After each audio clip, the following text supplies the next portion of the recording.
everybody. Thank you to be here today. And I would like to introduce the guest of this evening, Professor Andrea Nistri. Professor Andrea Nistri is Professor of Cellular and Molecular Pharmacology at International School for Advanced Studies in Trieste, Italy. He obtained his degree in medicine and surgery in 1971 at University of Florence Medical School in Italy. Then he had a specialization of neurology at Institute of Neurology in London. From 1975 to 1977, he was assistant professor of pharmacology at University of Florence Medical School in Italy, and also lecturer in pharmacology in Hospital Medical College at University of London. After this period, he moved to Canada, where he was visiting professor of physiology at Concordia University and also MRC fellow at Anesthesia Research Department at McGill University in Montreal. Since 1991, he obtained the award of Royal Society at Volume Institute at University of Oregon in Portland, USA. And afterwards, he was full professor of experimental pharmacology at University of Pavia, Italy. Since 1994, he is professor of pharmacology at International School for Advanced Studies in Trieste. And from 1997 to 2000, he was head of the biophysics sector at the same institute. He is also emeritus professor at Medical University in Kazan, in Russia, and has worked as also associate editor of several international journals in neuroscience, as the European Journal of Neuroscience, British Journal of Pharmacology, and Pharmacological Research. So I'm very happy to have Professor Nistri here today, where he can revise the recent work about basic research to understand spinal cord injury. Thank you very much. Well, thank you very much, Elsa, for this far too generous introduction, and many thanks for inviting me to be with you here tonight and to share with you some of the current ideas in this important field of medical research, and to try at the end to outline a little bit what we do in our lab. I will try to avoid to be over technical in my presentation, just to survey a few general principles.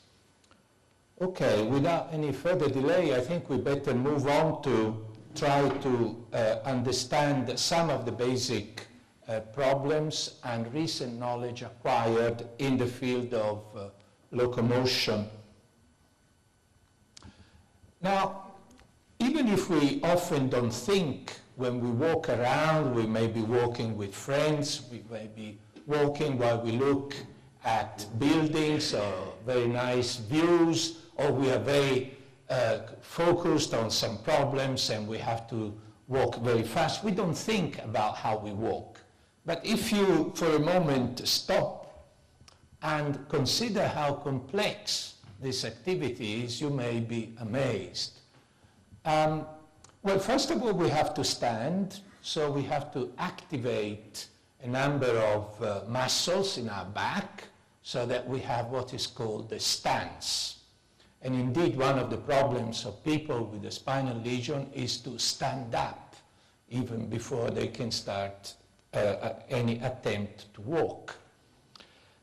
Secondly, we have to consider that in each limb, there is a very complex motor program. For example, here we are extending the leg, so we are activating the extensor muscles, but at the same time we have to inhibit the flexor muscles in the same leg. And simultaneously, sorry about that, simultaneously it's necessary to flex this leg, so to activate the flexor muscles here and to inhibit the extensors, so that there is an alternation of excitatory signals to contract some muscles, and at the same time you need a double inhibition of the antagonist muscles within the same leg and the opposite effect on the other contralateral leg. So a very complex network, a very complicated program, and the fact that we can walk around without thinking about it too much presumably indicates that we don't need a lot of brain activity to drive this walking pattern. And indeed, even if in the early days people thought that walking was a series of chain reflexes, as we touch the ground and move our muscles, we activate the walking pattern, or we simply drive walking because of signals coming from our brain, that actually is not true any longer, and we are dealing with an activity which is contained in the spinal cord. And we can actually try to create models, first of all to understand walking in control conditions, and then perhaps we can adapt these models to understand what went wrong in the case of paralysis after an injury and so on. So basically the field of what is called motor control, whether it is an animal or man, is quite complicated. We can rapidly have a look at what happens in the animal central nervous system. So first of all, an animal, for example, has to decide whether he or she or it wants to move to get some food, or perhaps to move the eyes to locate potential danger or to find its nest. So at the level of the basal ganglia, which is a structure of the forebrain, there is a selection of a program. So the brain has to select whether the body wants to go left, right, straight on, fast, stop, and so on. Then once the program is selected, you have to plug in the system, and in other words, in the case of locomotion, you have to activate a structure in the lower part of the brain, which is called the brainstem. I'm not going to get into anatomical details now, where there is a cluster of neurons. It's called the locomotor center, which is the switch, the trigger to activate through descending fibers the locomotor program, which is contained entirely within the spinal cord. There is a central spinal network which generates a pattern. So in each one of us and in all vertebrates, the locomotor program is genetically inbuilt even before birth. What the brain is doing is to select the pattern of movement and to activate, to turn on the system. Everything else then is processed and operated within the spinal cord. This is a slightly more complicated model of the locomotor network system. Now we are looking at the spinal cord as we were cutting a carrot, and we are looking at the cut surface of the spinal cord. And the spinal cord has a very nice anatomical structure with an inner part which consists of two bilateral ventral horn and a dorsal horn. And within this central area, ventral and central area of the spinal cord, there is the so-called locomotor network. This is a central pattern generator, and I'll deal in a moment with the issues of how can a network generate such a complicated pattern like walking. This network is bilateral, can be activated by a number of drugs, but it can also be activated and modulated by what in physiology we call proprioceptive proprioceptive signals from muscles, tendons, joints, and so on. So there is a continuous refinement of the program depending on the information coming from the periphery. For example, you may want to avoid a hole in the ground, or there is a step, and therefore you have to slightly adjust your stepping pattern. And the descending inputs, which are coming, as I said, from the brain, and in particular the brainstem and its reticular formation, have the task of activating the network. Now, how do we really know that this particular set of neurons, the locomotor network, is indeed present in the spinal cord? Because then we have another very difficult question to answer. How comes that people who are paralyzed cannot walk again if the network is entirely included within the spinal cord? We'll come to that issue in a moment, but the demonstration that the network for locomotion is fully contained within the spinal cord is actually very simple and was obtained quite some time ago. What one can do is to apply some electrodes on the leg muscles of an animal, for example. You can do the same with man and doing what is called an electromyogram, an EMG. And it's possible to record the contractile activity of the various muscles of the leg.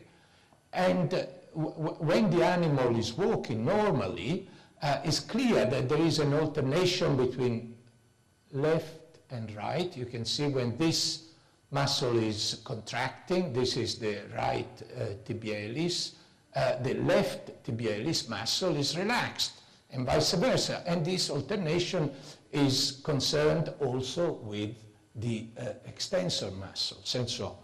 So if you then remove the spinal cord from an animal, you place it in a small in vitro chamber and record from those nerves, from the roots, going normally to the muscles of the leg, you can again see this very beautiful alternating activity between right and left, and also between flexors and extensors. So you can reproduce in a dish with a little bit of spinal cord exactly the program we normally use when we want to walk on a street. Then there are some rather complicated issues to understand how this is actually brought about.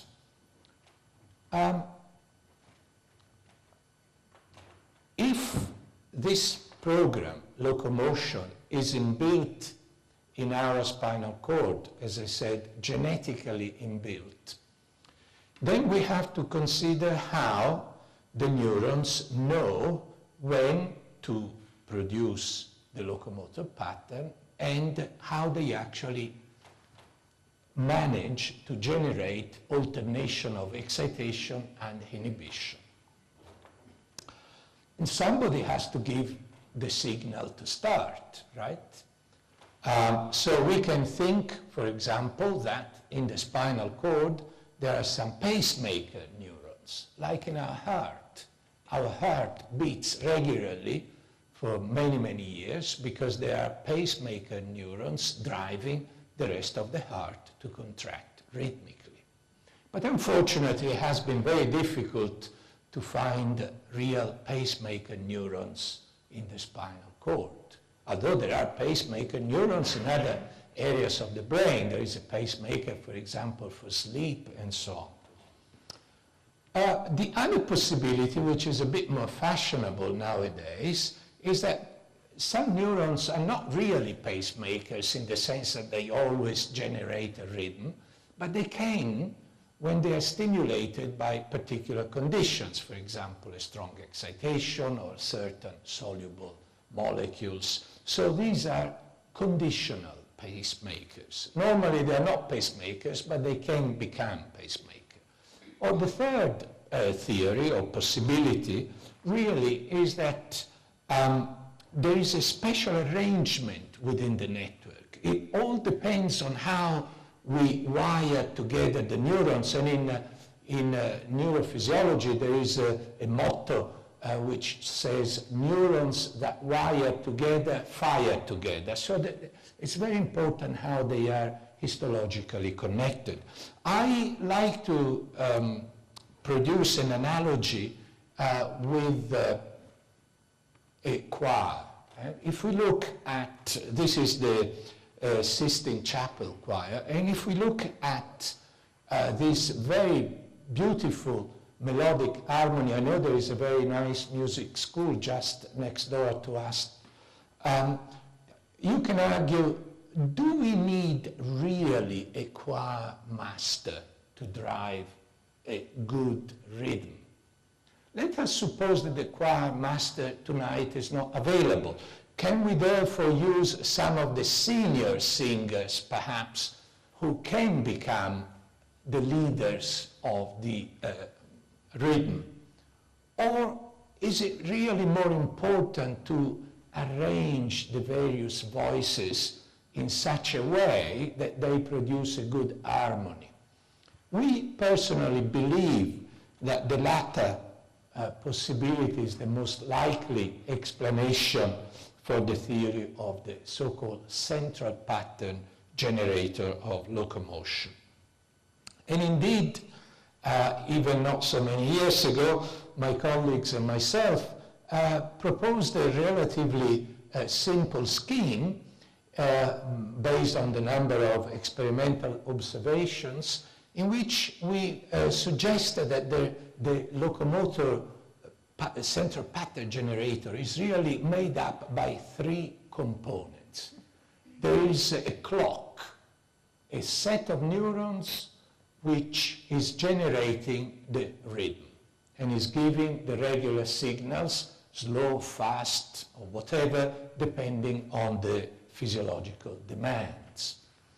The clock neurons, the rhythm generator cluster, will drive a more diffuse network of neurons, which are called pattern formation. These are the guys which have to say flexor muscles contract, extensors relax, and vice versa. So they produce a pattern, but they're driven in terms of regular activity by the rhythm generator cells. And finally, the pattern formation network neurons will impinge upon the motor neurons. These are the motor cells which actually drive the contraction of the leg muscles.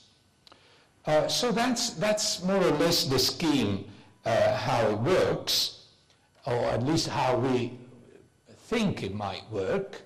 And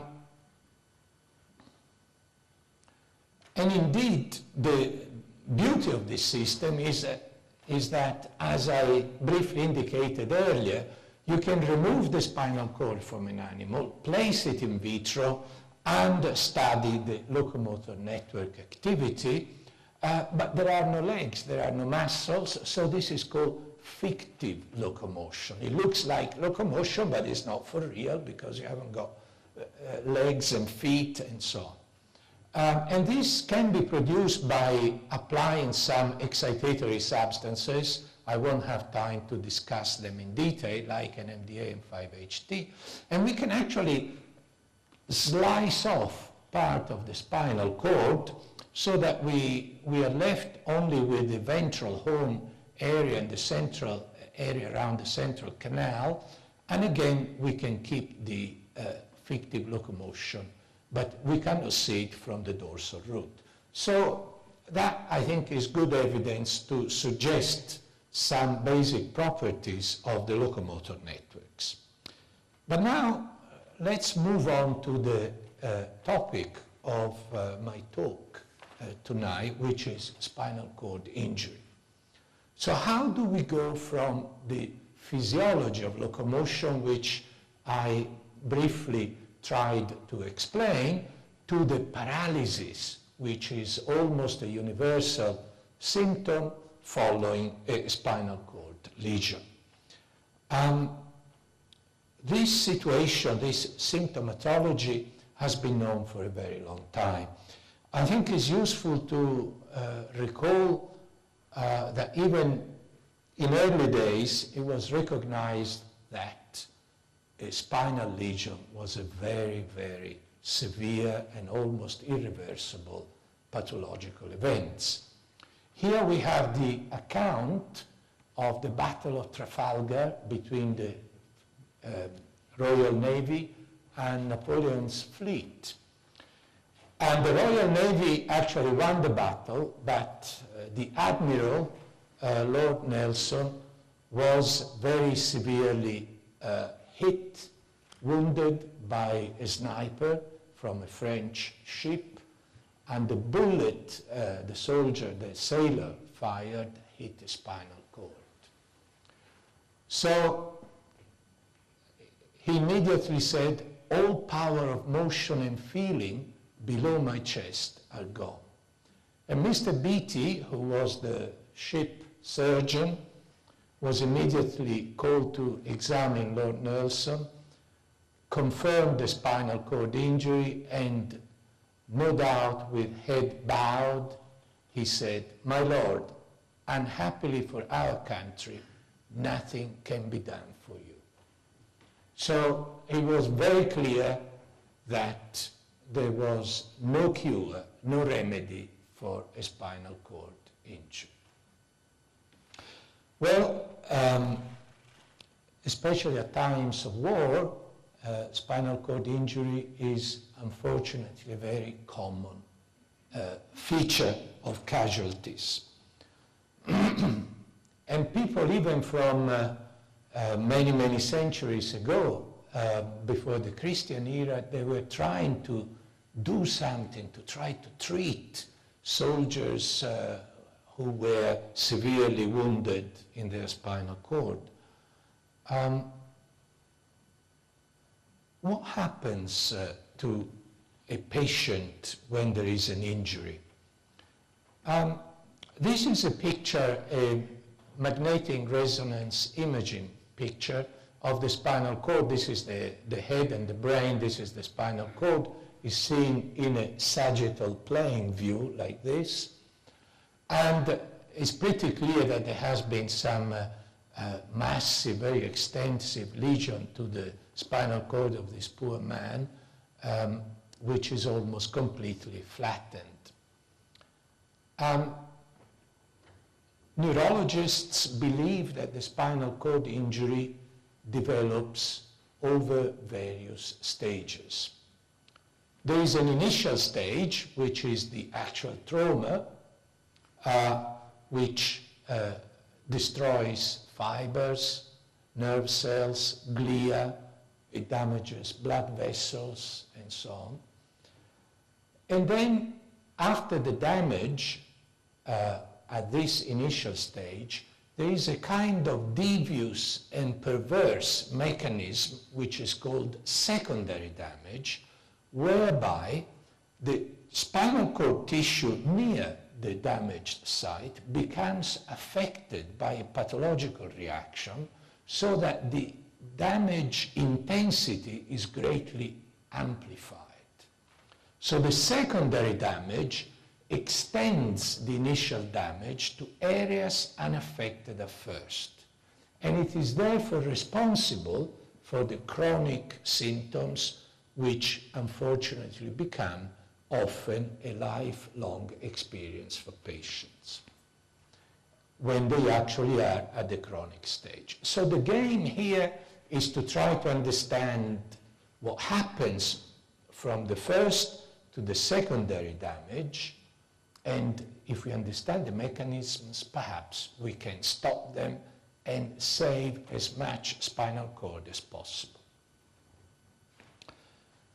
In the old days, even at times of traditional Greek medicine, Hippocrates, for example, and then the Arab medicine with Avicenna, they immediately realized how important it was to stabilize the spine, so that there were various devices to produce some traction on the spinal cord and trying to redress the initial crash, which was often due to a fracture of the vertebral bones. But in our current clinical practice, the spinal cord lesions are changing their identity and presentation all the time. Of course, we have trauma as an important cause of injury. We think of road accidents, but also injuries at work, labor damage. And unfortunately around the world there are far too many wars which generate a large degree of spinal cord injuries. For example, in the United States, in this century, after September 11 and the associated wars in Iraq and Afghanistan, there has been an enormous rise in the number of veterans going back home with spinal cord serious injuries. And that's a major topic for research. But even without imagining these very dramatic and traumatic causes, our society sees a gradual rise in spinal cord injuries because we are getting old. We are an aging society, with osteoporosis and pathological fractures being a very common cause of spinal lesion in the old patients. Cancer, we can have metastatic cancer to the spinal cord, producing very distressing signs of spinal injury, and so on. So the picture of the spinal cord injury is changing gradually during our times and poses new challenges in terms of interpretation and approach. And what can we do? I mean, one can think of many strategies. Let's try neuroprotection. In other words, let's see if we can stop, block, or contain the secondary damage I alluded to a moment ago. Can we repair the damaged tissue? Can we try regenerating damaged or cut fibers? Or, and what most clinicians are trying to do during the chronic phase, can we use rehabilitation medicine to try to educate, so to speak, the spinal neuronal networks to reproduce the rhythm of locomotion they have lost?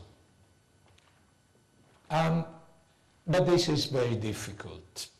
I like to see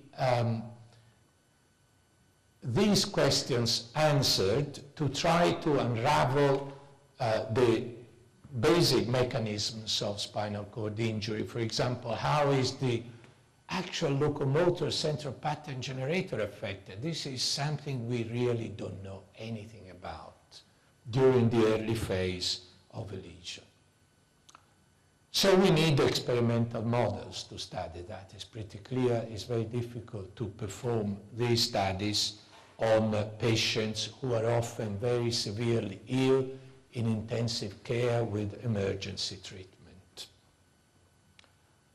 Now, this is a picture of the major earthquake which hit an Italian region, Abruzzo, 2 years ago. And this is an aerial photograph of one of the small villages damaged by the earthquake. Now, if you look at this picture, one amazing thing is that within a very short distance, this is quite a small village, the damage to the houses and the buildings is very heterogeneous, okay? So this house has completely collapsed. The same that one. That is almost fully collapsed, but this is doing pretty well, and that not too bad. Here there is extensive damage. Only a few walls stand up.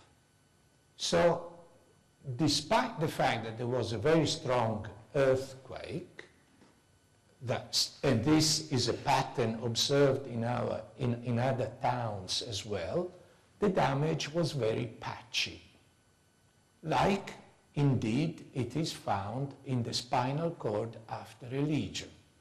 Usually the damage is patchy. And then there are some analogies on how you deal with the spinal cord injury and how you deal with the emergency of an earthquake.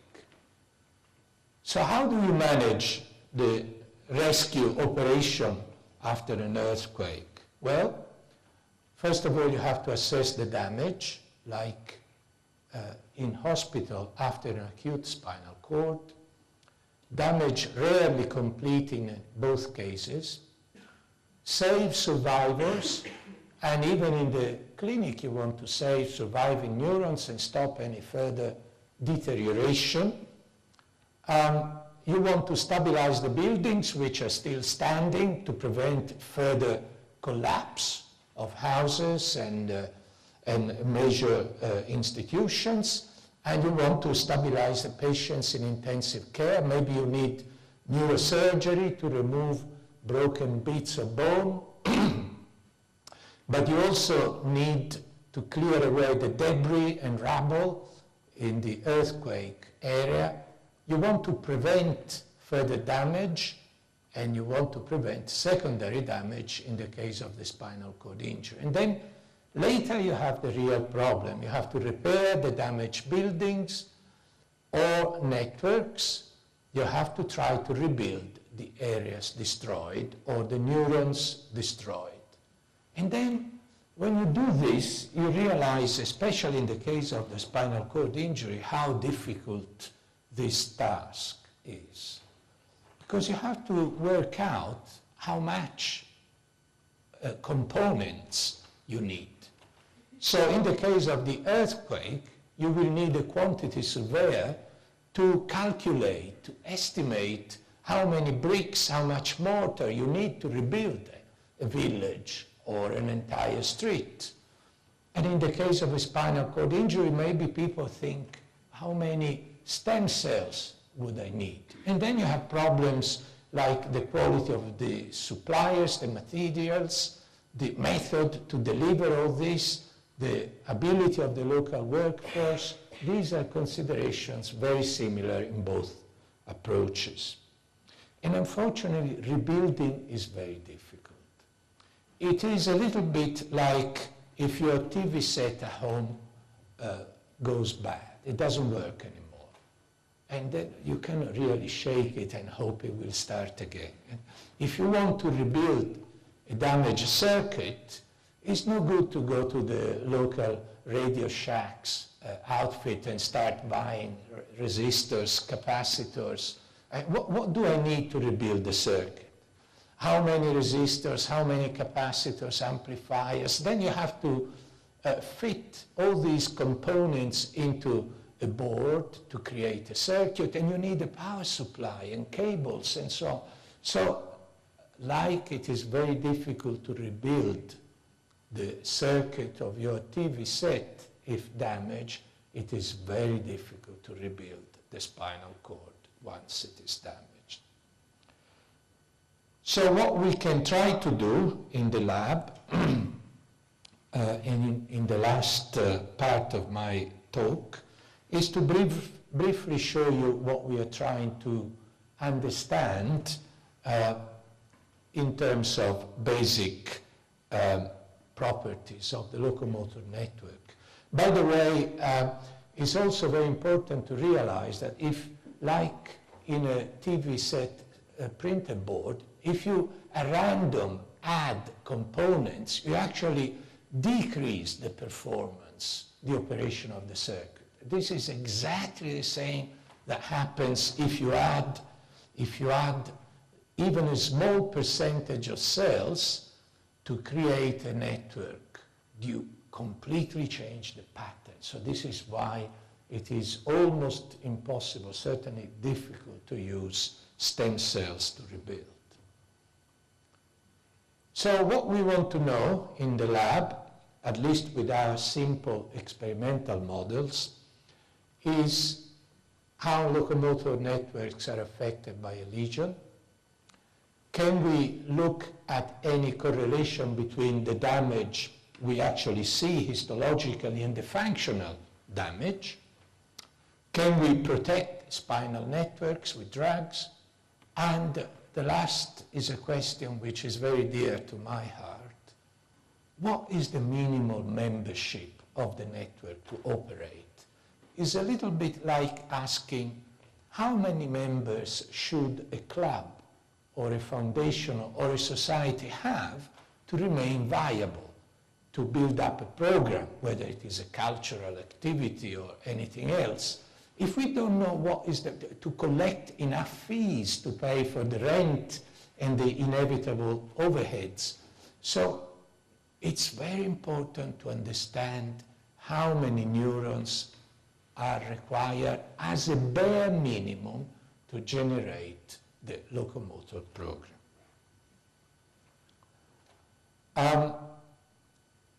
One characteristic, and again I don't want to bore you with too many histopathological stories, but what happens during secondary damage is that in many cases there is a process which is called excitotoxicity. So neurons are so excited that they die.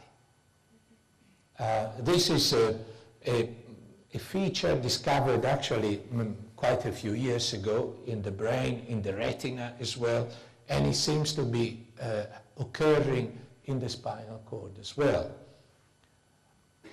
So what we do is to have a small spinal cord segment which is kept in a bath, superfused with oxygenated solution, and we record fictive locomotion. We record this beautiful alternating fictive locomotor discharges from various routes. And we can even stimulate dorsal fibers to activate the locomotor network and produce electrically driven fictive locomotion. So we have a nice system which we can try to use to try to understand some basic features. Now, to produce excitotoxicity, we use a toxic substance which, when we apply here at the arrow, it produces a very large excitation. There is a transient discharge and a very large depolarization. And before this substance, we could get fictive locomotion. The day after, nothing. Gone. Flat. So the spinal cord has lost its ability to generate the locomotor program. Then you could say, well, they're all dead, and they? No, they're not. The damage in terms of histology is never complete. It never reaches even 50% of the damage. And some basic neurophysiological activities and rhythmic discharges can still be observed. So there is something very strange here, that the locomotor program is lost even if the spinal tissue is not completely lost. And this is demonstrated again by another interesting observation we made a couple of years ago. With this substance, basically you produce an all or none effect. You put a little bit and you destroy the locomotor function. You put more, it is the same. So the activity of the locomotor network is either there or is not there at all, indicating that probably the borderline between physiology and pathology is very narrow. You don't need much of a problem to produce a severe lesion and paralysis. Think for a second. We have in our society a large number of people who suffered from stroke to their brain, whether because of ischemia or internal bleeding and so on. The possibility of recovering after a stroke are much, much better than the possibility to recover from a spinal cord injury. We all know, we have friends, relatives, family members, all these people with intensive care, suitable treatment and so on, rehabilitation, they do. I mean, they cannot perhaps be 100% perfect like they were before, but they recover reasonably well. It's very difficult to say a paraplegic, to see a paraplegic to walk again. Statistics from major American centers say that after a lesion, only 5% will walk again. So there is a very strange situation. There is this very thin borderline between physiology and loss of any physiological response, even if the damage is not serious at all in terms of histology. The other interesting thing is that the damage is a slowly developing damage. It doesn't happen all at the same time in a very short time frame. So we can see that the damage actually peaks after 24 hours. So in theory, there would be time to arrest the damage if we knew how, if we had the magic bullet to stop the progression of the secondary damage, which is really the bad thing to the spinal cord. So then the question is, if it is so critical to move from physiology to irreversible pathology, then it is really very important to understand the membership of the network. And if we take the analogy with the choir, then we can ask, which angel can I remove from the choir and maintain the rhythm? Because we're dealing with very small numbers here, right? We're not dealing with large numbers. So one or two of these will be essential to generate the rhythmic pattern of singing, or in our case, of locomotion. And indeed, we have actually started measuring with my colleagues a very painstaking quantitative analysis, counting number of neurons after all sorts of weak or strong concentrations of these toxins, and we find that the damage is still not very intense. But we are trying, therefore, to understand what happens.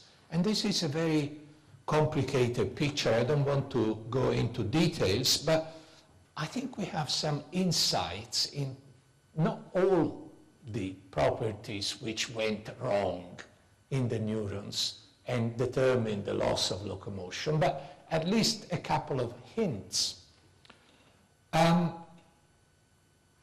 There is a process of cell death which is called parthanatos.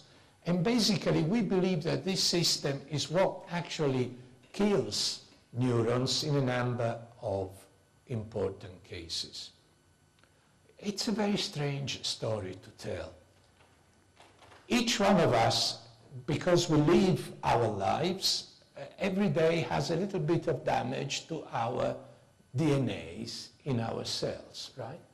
But we want to remain healthy and active and happy, so we have systems within our cells to repair the DNA, right?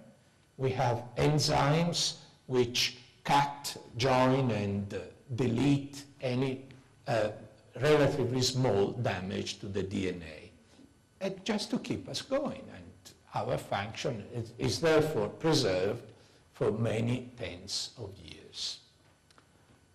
One particular enzyme which is doing that is called PARP1. I'm not going into the biochemistry of this now, but this enzyme is called the Genome Guardian. So it's like a very friendly big dog. It's just guarding a big house, the DNA, against damage. And as soon as there is a little bit of damage, the Genome Guardian will go around and fix it. But if the damage is too strong, the dog goes crazy and the guardian goes wrong. It starts making a lot of substance which is actually killing the neurons. And this is what happens in many nerve cells. So the issue is, if we stop the PARP1 activity, namely the Genome Guardian, after a lesion, is the situation better? What is the outcome? Well, the results are a bit encouraging, but not absolutely fantastic. We can use a pharmacological drug to inhibit this enzyme, and after a day, we can see some recovery of the spinal reflexes, some oscillatory activity, and very, very strange, we can divide the spinal cords into two groups. We don't have any obvious histological reason to do that, but some of them recover and others don't. And the difference, and then we can look very, very carefully, this is not recovery. You see, even after 1 day of treatment, it's only firing, so the neurons are there, they're firing very strongly and happily, but they cannot get together to generate a music, a rhythm, a pattern. Whereas in this preparation, they do. So the difference between this fellow here and that fellow there is very small. We are dealing with very few numbers of neurons in the spinal cord, in the more central area of the ventral horn. But that allows us to work out, on the basis of what we call neuroprotection experiments, to work out how many neurons at least a mouse or a rat would need to walk. And the number is quite interesting. So first of all, we need at least 3 segments of the spinal cord intact. Spinal cord has a modular arrangement, like the Lego bricks the children play with. You start with many identical Lego bricks, you put them together, you have a spinal cord. And you need at least 3 modules, 3 bricks, or 3 segments in the lower thoracic and upper lumbar region to produce locomotion. If you haven't got them, there is no chance. On average, there are 63,000 neurons, of which 2,800 motor neurons. And that's the minimal number of neurons essential for locomotion. I would say about 30,000 neurons and 2,400 motor neurons. Whereas we can afford, we can still retain locomotion even after the loss of 50% of the white matter cells. So the message at the end of my talk, I think, is relatively simple in a very complicated scientific problem, for which we still don't have an answer, although we start to understand some basic properties which hopefully will help us and others to think about better approaches to deal with spinal cord injury. So rebuilding or repairing a network is a very daunting task, unless the damage is very small. So we want to understand the various mechanisms of cell death and block them as quickly as possible. And we can do that with neuroprotective strategies, or much later with rehabilitation medicine, which is based on the plasticity to train the networks to learn a program they have somehow forgotten. And I should finish by thanking the many collaborators in my lab who have produced all these results. Some of them have now moved on to other institutions, and others have recently joined our efforts. And I very much thank you for your attention.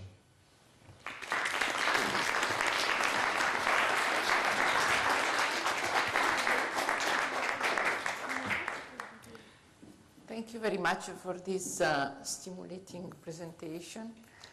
And maybe we can share a few words, maybe if you want to see. So we can maybe start a discussion and then open also the discussion to the audience and to the colleagues. So one of the point I was thinking that maybe can be interested to many of us is to know better which type of models are you using. Also, since many ethical concerns related to the use of animal models. So just to know if you can say a few words about the model you use to compare reactions of fictive locomotion between intact and damaged spinal cord. Sure. Inevitably, most studies done so far were run with in vivo animals which received an experimental injury under general anesthesia. We don't do that. We don't work on in vivo animals for many reasons. I'm not going to detail them here. What we do is to anesthetize a small animal. Usually these are very young rats. And under anesthesia, we remove the spinal cord and place it in a dish, and that's finished. So we don't do any long-term dissections and in vivo experiments at all. But on the other hand, we have the advantage to try to explore and study the functional activity. And how you create the injury ex vivo, actually, on the... Okay. We have tried in our lab, in our dish, we have tried different approaches. We have tried mechanical damage, which usually is not very satisfactory unless it is very strong, very large. We have tried some of these toxins I was indicating earlier, which damage neurons by producing overexcitation of the neurons, excitotoxicity this is called, and this is exactly what is believed to happen in the human spinal cord after, for example, a sudden fall or a road accident and so on. Or we can also do experiments in which we mimic what will happen if there is a vascular problem to the spinal cord by removing oxygen and glucose from the solution in vitro and seeing what happens to the function. So that's indeed are also compounds that several times are compounds that are released after the acute lesion and that then allow the movement into a chronic progression of the damage. So can you comment about the scar generation in the spinal cord lesions? And if there are treatments that can be maybe avoid the generation of that condition in patients. Right, right. What happens, Dr. Fabretti is raising a very important and distressing evolution of the lesion, although that happens over a long period of time, not within the time frame we are investigating. We are concerned about the early stages of the lesion. Then what happens after months, it's a different story.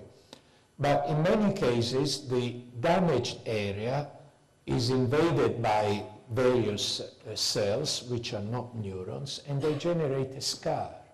A scar like if we cut our skin later, the skin injury is repaired and a scar is produced. Now, a scar in the central nervous system, in particular in the spinal cord, becomes a barrier through which fibers and cells cannot pass. So if you have a barrier, it becomes very difficult to reconstruct the network. Now, the mechanism to generate the scar is very disputed. I mean, the biochemical mechanism. And I don't think we want to go into that at the moment.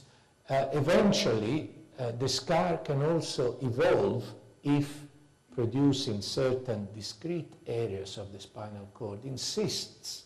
So in other words, you have cavities which are filled up with fluid. And again, they create an almost insurmountable barrier to reconstructing the network. So the chronic treatment of the spinal cord injury has a very hard job to avoid the production of a scar, if possible, and the scar has already been produced, to perforate, to allow the passage of the fibers and cells through the scar, and to prevent the cysts. Cysts are normally operated by neurosurgeons. They are physically removed. Okay, so I'm just asking questions that I just came from your presentation. So what can be the difference between the stroke and the spinal cord? It can be that inflammatory cells that can maybe invade the spinal cord after the spinal cord injury may this pathology less efficiently relieved, while in the stroke the brain maybe is much more protected by invasion from the periphery. I understand the question. This is an interesting point. I personally believe that there are many analogies in the basic damage mechanism of the brain and the spinal cord. Because even in the brain there is a delayed microinflammatory reaction like in the spinal cord. The outcome is so different because in reality, whatever we do, we use very little of our brain. So that there is a very large spare capacity in our brain.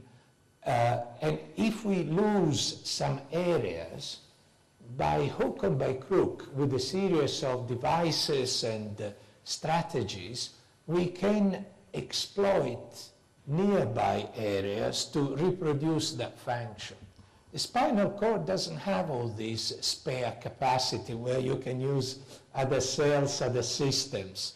In addition, the brain is contained in a very large box, which is our skull, and is therefore less susceptible to mechanical distortion. The spinal cord is in a very narrow tube, and any minimal disturbance to the spinal cord will aggravate the problem because of compression.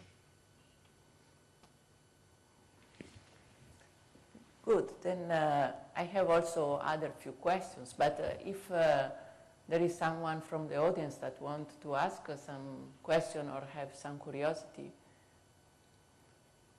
maybe, yeah, please.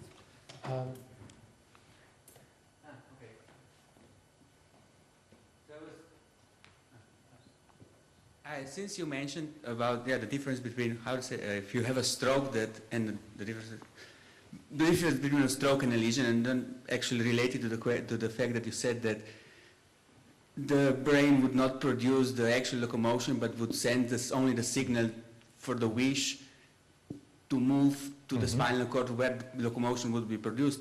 I want to ask the following question. So I have a relative who had a stroke, and the stroke was supposedly in a very little part of the brain, but still he cannot move properly. I mean, he does move, but he cannot control his legs or arms properly, which would mean that, I mean, the finer signal in his arms or legs doesn't come.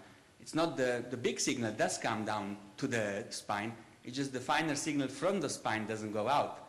So then, I mean, it seems that precisely the locomotion would be damaged, even though supposedly his spinal cord isn't damaged. Yeah, but first of all, the fact that the patient can still move, to me, is an index of paresis, but not paralysis, right? So that there is the ability to perform perhaps even some rudimentary movements in contrast with severe paralysis you find in many people with a spinal cord injury. You were referring to the arm. Now, the arm typically is not part of the locomotor center, even if when we walk, we rhythmically swing around our arms. The problem is that if you produce a lesion way up in the brain, don't forget that from the motor cortex, there is what is called the pyramidal tract, which runs all the way down to the spinal cord until the motor neurons. Now, what the cortical spinal tract does is to keep the motor neurons ready to receive the signals from the central pattern generator.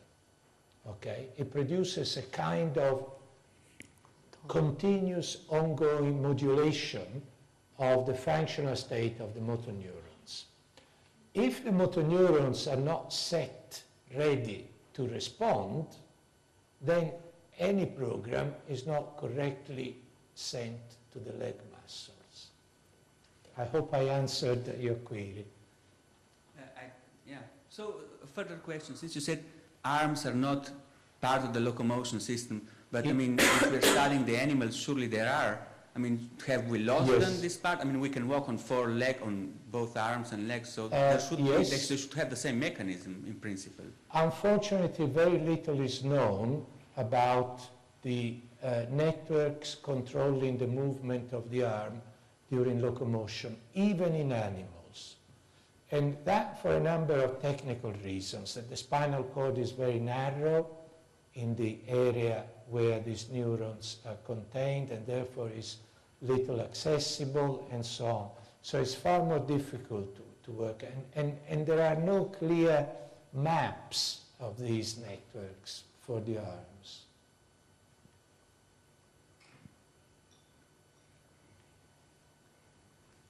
Other questions?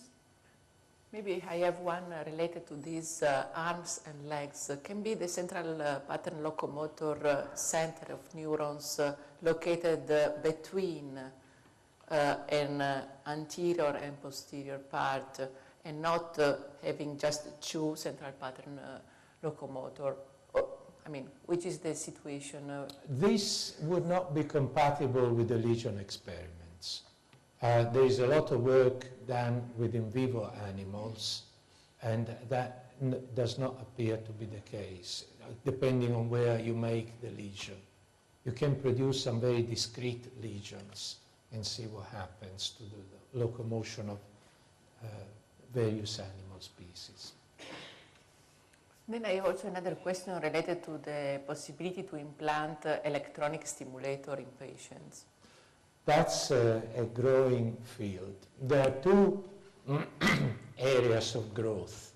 One is what is called FES, or functional electrical stimulation, which is already done by a lot of our hospitals, including the ones in Slovenia. And there are some special electrical stimulators which provide signals directly to the spinal cord to help rehabilitation, to help people to stand up and try to walk, perhaps when they are suspended on a treadmill and so on. The idea is to reactivate the central pattern generator, which through many long months or years of disuse has acquired some aberrant properties. Okay, so you have to retrain like an athlete to learn how to run. Then there is another area which is also growing very well, and it's called the brain-machine interface, where what some scientists are doing is to try to record, to tell people who are paralyzed, think about moving a leg. They can't, of course, but they record the activity from the cortex of these people, and they then feed this signal to the spinal cord centers below the lesion, and see whether they can move the leg or the arm. And some recent experiments seem to be very encouraging from this point of view, yes. Okay, so other questions maybe, or curiosity maybe we can raise. So if not, I thank you very much for this opportunity to learn more of this topic, and thank you. thank you everybody for coming.